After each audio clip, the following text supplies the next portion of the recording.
नमस्कार। हमारा देश और पूरा विश्व आज कोविड-19 की चुनौती का सामना कर रहा है। कोविड-19 अभी खत्म नहीं हुआ है। ऐसे में हमारा फर्ज है कि हम सतर्क रहें। इसलिए जब तक दवाई नहीं तब तक कोई ढिलाई नहीं। कोरोना से बचाव के लिए जरूरी है नियमित रूप से हाथ धोना, मास्क पहनना और आपस में उचित दूरी बनाए रखना। याद रखिए, 2 गज दूरी मास्क है जरूरी। खांसी, बुखार या सांस लेने में कठिनाई होने पर हेल्पलाइन नंबर 1075 पर संपर्क करें।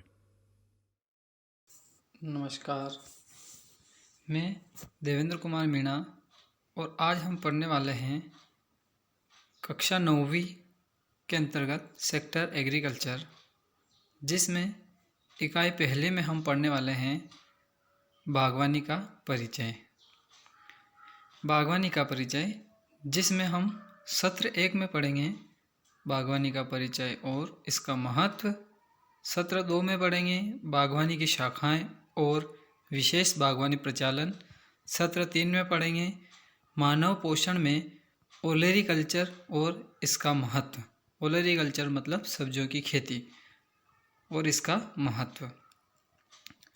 सत्र 1 के अंतर्गत बागवानी का परिचय। बागवानी एक विज्ञान है, साथ ही बागवानी फसलों जैसे फलों और सब्जियों, मसालों और सुगंधित मसालों, सजावटी पेड़ों, बागानों, औषधीय और सुगंधित पौधों के उत्पादन, उपयोग और इनमें सुधार की कला हैं।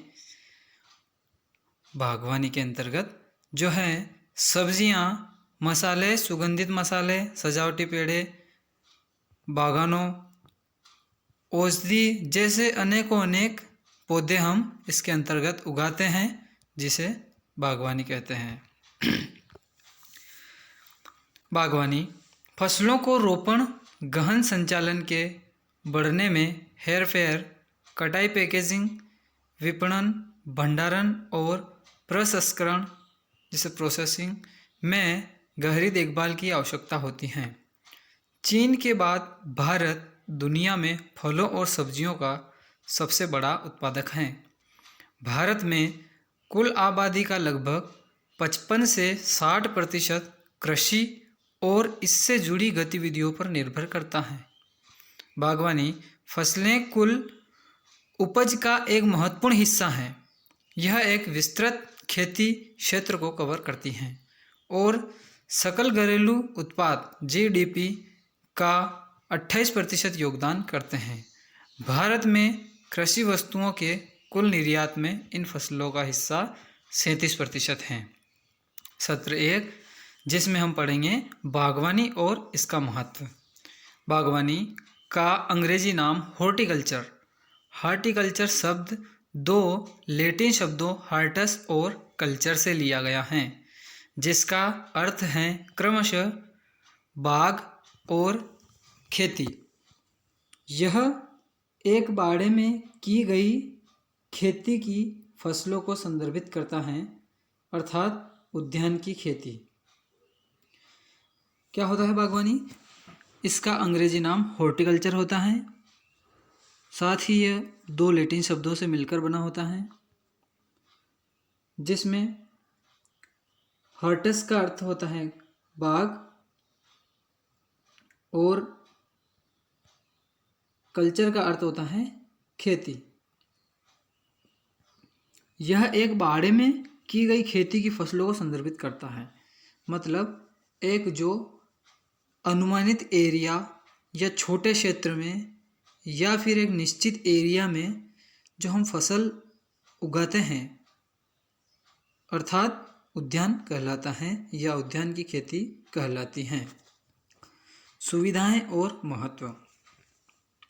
बागवानी फसलें भारतीय अर्थव्यवस्था में रोजगार पैदा करके खाद्य प्रसंस्करण उद्योगों को कच्चा माल प्रदान करती हैं और विदेशी मुद्रा से अधिक उत्पादन और निर्यात की कमाई के कारण कृषि से अधिक लाभप्रदता प्रदान करती हैं। बागवानी फसलें कृषि उपज आहार में बदलाव का एक स्रोत हैं। नंबर 2, वे पोषक तत्वों, विटामिन, खनिज, स्वाद, सुगंध आहार के फाइबर आदि का स्रोत हैं। इनमें स्वास्थ्य लाभकारी यौगिक और दवाएं होती हैं। नंबर 3, इन फसलों की सुंदरता का महत्व है और ये पर्यावरण की रक्षा करती हैं। बागवानी फसलों के प्रति इकाई क्षेत्र का तुलनात्मक उत्पादन खेतों की फसलों की तुलना में अधिक हैं, अर्थात धान की फसल केवल 30 क्विंटल प्रति हेक्टेयर की अधिकतम उपज देती हैं, जबकि केले की फसल 300 से 450 क्विंटल प्रति हेक्टेयर और अंगूर 90 से 150 क्विंटल प्रति हेक्टेयर मिलती हैं।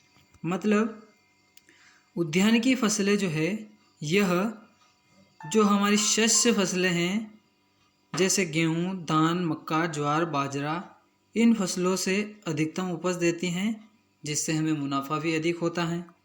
जैसे उद्यान की फसलों में केला, अंगूर, ऐसी फसलें जो हमें अधिक उत्पादन देके अधिक आय प्रदान करती हैं। फलों और बागानों की फसलों की खेती उन स्थानों पर की जा सकती हैं जहां भूमि की ढलान या असमान या ऊंची नीची होती हैं। मतलब फलों और बागानों की खेती उन स्थानों पर की जाती है जहां भूमि या तो असमान होती है या कहीं अनडुलेटेड ऊंची नीची हो सकती है, वहाँ इस प्रकार की खेती हम करते हैं। जैसे कोंकण क्षेत्र के पहाड़ी क्षेत्र के आसपास बड़े पैमाने पर आम और काजू की खेती की जाती है। कहाँ? कोंकण और इसके पहाड़ी क्षेत्र के आसपास बड़े पैमाने पर आम और काजू की खेती की जाती है। बंजर भूमि या खराब गुणवत्ता वाली मिट्टी इस खेती के लिए उपयोगी हैं। इस तरह की फसलें उच्च मूल्य, बहुत अधिक मेहनत वाली होती हैं और इनसे पूरे वर्ष रोजगार पैदा हो सकते हैं, जिसमें हम सब्जियों की फसल ले सकते हैं, फलों की फसल ले सकते हैं, फूलों की फसल ले सकते हैं। इस प्रकार विभिन्न उद्यानिकी फसलों को हम उगाकर नगदी फसल के रूप में या फिर उच्च मूल्य और अधिक मेहनत वाली फसल उगाकर पूरे वर्ष भर रोजगार पैदा कर सकते हैं या पैदा हो सकता है। बागवानी उत्पाद उद्योगों के लिए कच्चे माल के रूप में कार्य करते हैं। प्रसंस्करण, दवा, इत्र और सौंदर्य प्रसाधन, रसायन, तेल और पेंट आदि। बागवानी के अंतर्गत हम इत्र, जो हमें गुलाब इत्यादि सुगंधित फूलों से प्राप्त होते हैं, सौंदर्य प्रसाधन जैसे टर्मेरिक, हल्दी वगैरह, इनसे हम सौंदर्य प्रसाधन के लिए उपयोग करते हैं उद्यान की फसलों को। इनसे रसायन प्राप्त करते हैं, तेल और पेंट इत्यादि में हम इन फसलों का उपयोग करते हैं। इनकी राष्ट्रीय और अंतर्राष्ट्रीय मांग है और विदेशी मुद्रा का अच्छा स्रोत है। इन्हें राष्ट्र और अंतर्राष्ट्रीय रूप से खरीदा या मंगाया जाता है, जिससे विदेशी मुद्रा की आय अच्छी होती है और विदेशी मुद्रा का अच्छा स्रोत है। भारत में बागवानी फसलों की वर्तमान स्थिति जानते हैं। भारत सरकार द्वारा 2016-17 के लिए उपलब्ध कराए गए आंकड़ों के अनुसार भारत में बागवानी की फसलें की खेती 24 मिलियन हेक्टेयर में की जा रही हैं। 2016-17 के उपलब्ध कराए गए आंकड़ों के अनुसार भारत में बागवानी फसलों की खेती कितनी? लगभग 24 मिलियन हेक्टेयर में की जा रही हैं, जो भारत के कुल फसली क्षेत्र का लगभग 7% हैं। वार्षिक बागवानी उपज 295 मिलियन टन के आसपास अनुमानित हैं। वर्ष भर की जो उपज हैं वह 295 मिलियन टन के आसपास अनुमानित है उद्यानिकी फसलों की, जिनमें 175 मिलियन टन सब्जियां हैं और 2016-17 में 92 मिलियन टन फल शामिल हैं। 2016-17 के आंकड़े के अनुसार 175 मिलियन टन सब्जियां और 92 मिलियन टन फल शामिल है वार्षिक उपज के अंतर्गत। भारत ओकरा यानी भिंडी का सबसे बड़ा उत्पादक देश है। भारत में सब्जियों की खेती के अंतर्गत आलू, प्याज, फूल गोभी और बैंगन और पत्ता गोभी के उत्पादन में दूसरे स्थान पर हैं। फलों में यह केले, आम, अमरूद, नींबू और पपीता का सबसे बड़ा उत्पादक हैं। केले, आम, अमरूद इनका सबसे बड़ा उत्पादक देश है भारत। आम, अखरोट, अंगूर, केला और अनार निर्यात किए जाने वाले प्रमुख फल हैं, जबकि प्याज, ओकरा, करेला, हरी मिर्च, मशरूम और आलू की अधिक विदेशी मांग हैं। फल और सब्जियां ज़्यादातर UAE, Bangladesh, Malaysia, Netherland, Sri Lanka, Nepal, UK और सऊदी अरब को निर्यात की जाती हैं। आइए इस तालिका में पढ़ते हैं। भारत में महत्वपूर्ण बागवानी फसलें और उनके बढ़ते क्षेत्र। किस प्रकार यह फसलें भारत में उगाई जा रही हैं और कौन कौन से क्षेत्रों में उगाई जा रही हैं, आइए हम इस तालिका के अंतर्गत पढ़ते हैं। एक तरफ तालिका में राज्य तथा दूसरी तरफ प्रमुख बागवानी फसलें। उत्तरी राज्य के अंतर्गत देखेंगे हरियाणा, जिसके अंतर्गत हम लौकी और गेंदा की फसल उगाते हैं।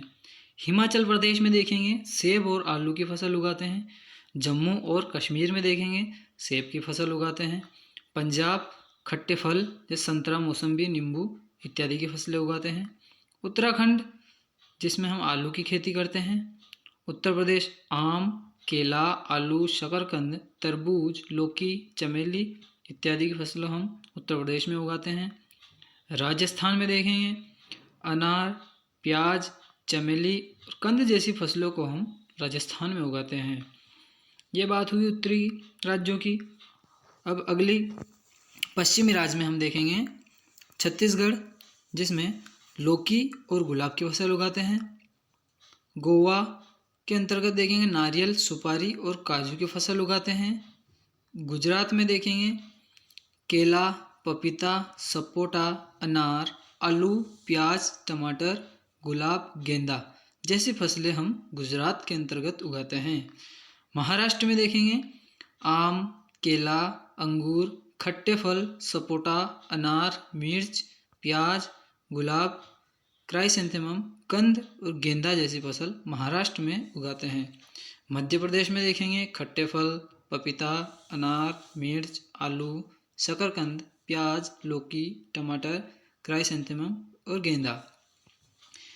अब हम बात करेंगे दक्षिणी क्षेत्र वाले की, जिसमें आंध्र प्रदेश में उगाने वाली फसलें देखेंगे आम, केला, अंगूर, खट्टे फल, पपीता, सपोटा, अनार, नारियल, मिर्च, तरबूज, टमाटर, चमेली, कंद, गेंदा। कर्नाटक में देखेंगे आम, केला, अंगूर, पपीता, सपोटा, अनार, नारियल, मिर्च, प्याज, तरबूज, टमाटर, गुलाब, क्राइसेंथेमम, चमेली, कंद, गेंदा। केरल के अंदर देखेंगे केला, नारियल, शकरकंद, क्राइसेंथेमम, चमेली। तमिलनाडु में देखेंगे केला, पपीता, सपोटा, नारियल, क्राइसेंथेमम, चमेली और कंद। तेलंगाना में देखेंगे आम, खट्टे फल और टमाटर। अब हम बात करेंगे पूर्वी क्षेत्र की, जिसमें अंडमान और निकोबार द्वीप समूह में नारियल की फसल उगाते हैं। बिहार में आम, मिर्च, आलू, प्याज, लौकी की फसल उगाते हैं। पश्चिम बंगाल में नारियल, आलू, शकरकंद, तरबूज, गुलाब, गेंदा इत्यादि की फसल उगाते हैं।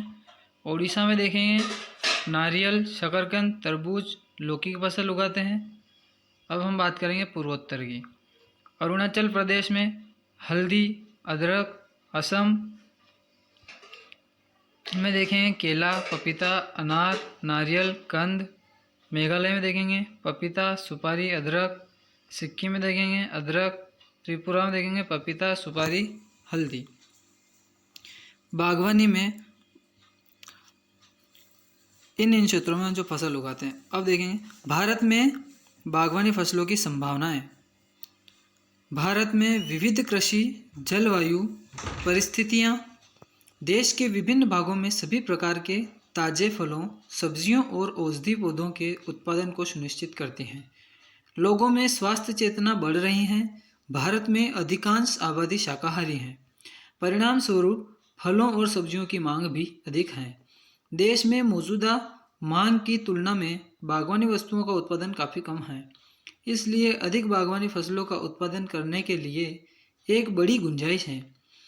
देश के प्रमुख क्षेत्र केवल बागवानी फसलों के लिए उपयुक्त हैं, जैसे कि आम, चाय, नारियल और सुपारी, क्योंकि वह गैर कृषि योग्य चट्टानी, पथरीली, दलदली, लहरदार और ढलान वाले क्षेत्रों में उगाई जाती हैं। इसलिए इन फसलों को हम अधिका तौर पे उगा सकते हैं और इनकी मांग भी बहुत है। बागवानी के अंतर्गत हम देखेंगे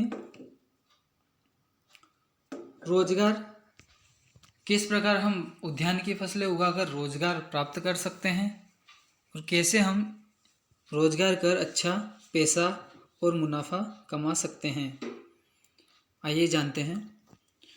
बागवानी उद्योग प्रत्यक्ष और अप्रत्यक्ष रूप से विभिन्न प्रकार के रोजगार प्रदान करता है। मतलब प्रत्यक्ष और अप्रत्यक्ष रूप से जो है विभिन्न प्रकार के रोजगार प्रदान करता है। कहीं नौकरियां के लिए बागवानी में ज्ञान और प्रशिक्षण की आवश्यकता होती है। कई नौकरियों के लिए बागवानी के अंतर्गत हमें ज्ञान और प्रशिक्षण की आवश्यकता होती है, जिसमें हम शिक्षा प्राप्त करना होती है तथा कहीं ट्रेनिंग करनी होती है। प्रशिक्षण का स्तर व्यावसायिक या कॉलेज स्तर पर हो सकता है। व्यावसायिक के स्तर पर हम देखें कक्षा 9वीं और 10वीं के अंतर्गत जो व्यावसायिक शिक्षा के अंतर्गत कृषि, जिनमें सोलनेसी परिवार की फसलें हमें पढ़ाई जा रही हैं, इस प्रकार।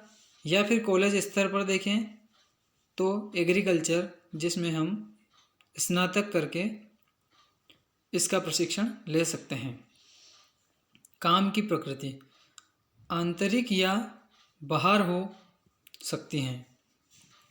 कार्यालय में गहन मैनुअल श्रम या कागजी कार्यवाही शामिल हो सकती हैं। नौकरियों की निम्नलिखित चुनी गई श्रेणियां हैं, जिनके लिए बागवानी के साथ अलग अलग डिग्री की आवश्यकता होती है।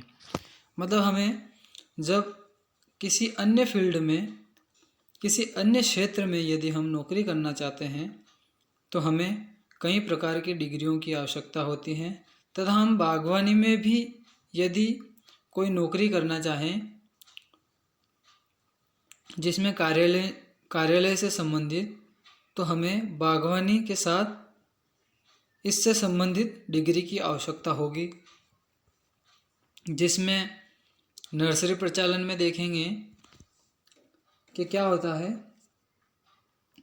जैसे नर्सरी प्रचालन, नर्सरी ऑपरेशन, जिसमें हम देखने वाले हैं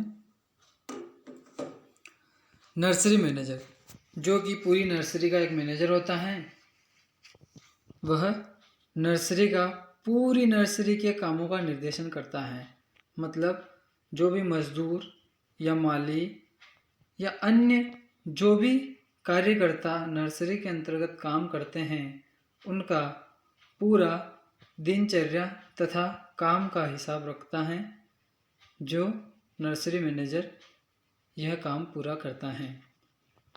दूसरा हम देखेंगे प्रोपोगेटर, जो गुणवत्ता रूपों सामग्री विकसित करता है, जो अच्छी क्वालिटी या फिर किसी अच्छी वैरायटी के पौधे तैयार करता है या अच्छी वैरायटी के फल फूल तैयार करता है या इससे संबंधित सामग्री तैयार करता है, जिसे हम प्रोपोगेटर कहते हैं।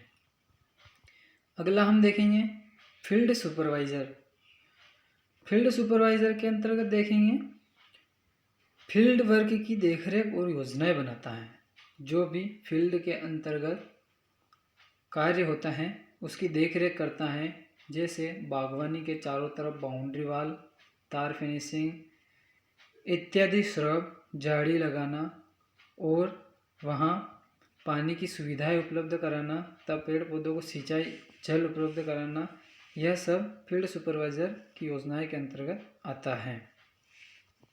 अगले प्लांट तकनीशियन, जो प्लांट टेक्नोलॉजिस्ट होता है उसे हम प्लांट टेक्नीशियन कहते हैं, जो सलाह देता है, पौधों की देखभाल करता है और जितने भी माली या फिर अन्य पौधों की देखभाल करने वाले व्यक्ति होते हैं जिन्हें मार्गदर्शित करता है और पौधों की बीमारियों से संबंधित जानकारी देता है या उनकी वृद्धि से संबंधित जानकारी देता है या फिर उनमें किसी खाद, उर्वरक या अन्य प्रकार के पेस्टिसाइड्स या वीडिसाइड इत्यादि की हमें जानकारी प्रदान कराता है, जिसे हम प्लांट टेक्नोलॉजिस्ट या प्लांट तकनीशियन कहते हैं। अब बात करते हैं विक्रेता की। विक्रेता जो पौधे की सामग्री प्रचार और बिक्री पर काम करता है। मतलब जो विक्रेता होता है वह पौध सामग्री प्रचार और बिक्री पर काम करता है। मतलब पौधों से संबंधित जो भी सामग्री होती हैं या उनका एडवर्टीजमेंट, विज्ञापन या फिर उनका प्रचार करता है और बिक्री पर उन्हें बेचने के लिए वह कार्य करता है। किस प्रकार बेचा जाए और किस प्रकार उसे बेच सकता है, इस प्रकार का कार्य करता है। इस तरह हम सोलेनेसी क्रॉप कल्टीवेटर के अंतर्गत, जो भी सोलेनेसी फसलों के किसान के अंतर्गत बागवानी जो हमने पढ़ी है उसके अंतर्गत अगला टॉपिक हम अगले वीडियो में पढ़ेंगे। किशोर अवस्था संबंधित समस्याओं के परामर्श हेतु समर्पित उमंग किशोर हेल्पलाइन के टोल फ्री नंबर 144225 पर संपर्क करें।